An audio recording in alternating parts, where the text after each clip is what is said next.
I bought this burqa in Afghanistan in 2001 when I was deployed there shortly after the 9/11 attacks on the World Trade Center and the Pentagon. Burqas were plentiful, not only in the store that I was in, but also on every woman that was walking around in the streets that day.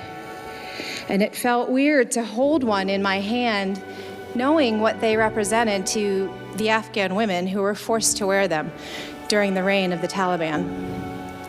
Now, there are women that wear this burqa by choice today because of religious or cultural beliefs, and that's not the burqa that I'm talking about. I'm specifically talking about the burqa that women were forced to wear against their will under the Taliban laws. So let me just paint this picture for you. The Taliban oppressed women. They believed that seeing the face of a woman was a source of corruption. They also believed that a woman's voice should not be allowed to be heard by a stranger. Women had to make sure that they didn't make any noise when they walked because it was against the law for their footsteps to be heard by a man. Women weren't allowed to be educated, and women were not allowed to work, but they were allowed to be beaten, whipped, flogged, publicly humiliated, and even executed. And it wasn't always like this. Before the Taliban took over in Afghanistan, the women lived more similar to how we do today. So just imagine if you had to take your daughter or your mother or your sister and subject them to these radical rules of oppression that the Taliban enforced. And if you are a woman, imagine having to wear this burqa everywhere you go. And not only do you need to make sure that the wrong people don't hear you speak or walk, but this garment also impairs your vision.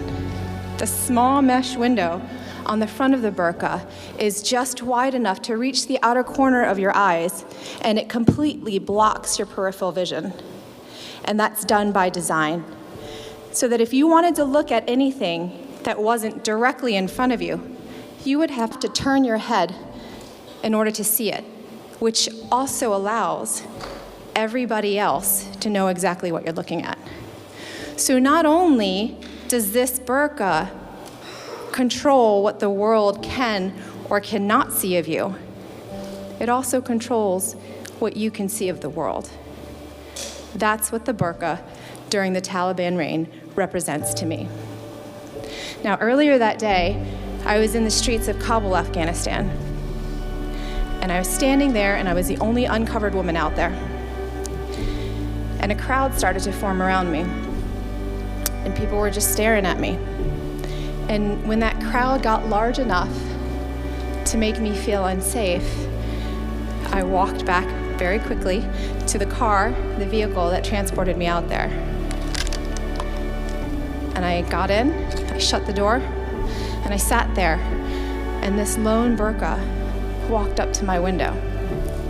And I couldn't see the woman underneath, but she raised her hands up and she pasted them against my window. And she alternated between repeatedly knocking on my window and holding her hands out as if she were begging for something. Now, I bought this burqa in the store that day because of her. I would have bought all of the burqas in the entire town if I meant that I could have prevented another woman from being forced to wear one of them by the Taliban. But I knew that that didn't make sense and it wasn't a feasible plan. So I just settled for a few, and I took those to remind me of how cruel the world can be to its mothers and daughters and sisters. But I was inspired that day to do my part, to lift the burqa and to demolish it from the Taliban world. And I'm here now, knowing that we're not subject to the Taliban laws. And we don't wear physical burqas. But we've all experienced the metaphorical message that the burqa during the Taliban reign represents. The oppression and the subsequent depression of humanity. We've all, male or female, we've all experienced a depressing or an oppressive moment, whether it was self-inflicted or not. Whether it was that maybe you were too afraid to stand up for something, or somebody wasn't allowing you to stand, or whether you didn't feel qualified enough, or you didn't have the means to get qualified, or if you felt like or you feel like you're walking alone on this journey, or you're walking with others that don't genuinely care about you. That lady in the burqa, hands pasted against my window. After some time, she lowered her hands. And it was like she lost hope. And I felt this deep, dismal feeling in my chest. And then she did something that I'll never forget. She reached for the bottom of her burqa. And she lifted it up, pulled it up over her head. And she showed me her beautiful, warm, heartfelt face. And then she held her hands out again, as if she were begging for something. And I had specifically been instructed not to give anybody anything that day, so I had nothing to fill her hands with. And I looked at her, and I did the only thing that I could think to do at the time. I raised my hand, and I pressed it against the window. She looked at me, and she looked at my hand. She smiled briefly, a smile filled with a million words and a million emotions. And she raised her hand, and she met my hand at the window. And with hands pressed together, separated only by a thin sheet of glass, we experienced something that no material object could provide. We shared a moment of support for one another. We never touched, and we never spoke. And I don't know why or what she was doing that day. I was sent on a mission by my commander, but I know that what we left with was something far more powerful than anything that we had set out to get. We left with the support of another human being. I left with a newfound sense of comfort and hope. And I realized that this is what support feels like. This is how support from somebody else can lift that dark and dismal feeling within you.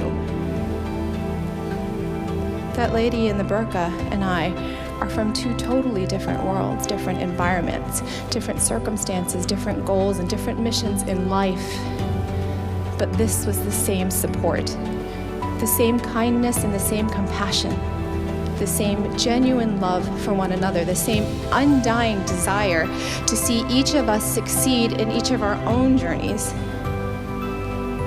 A complete stranger in a strange land, yet a connection so powerful that it gives me shivers every time I think about it, even almost 20 years later. And this is my message, this is my wish for you today, that you experience that same kind of support,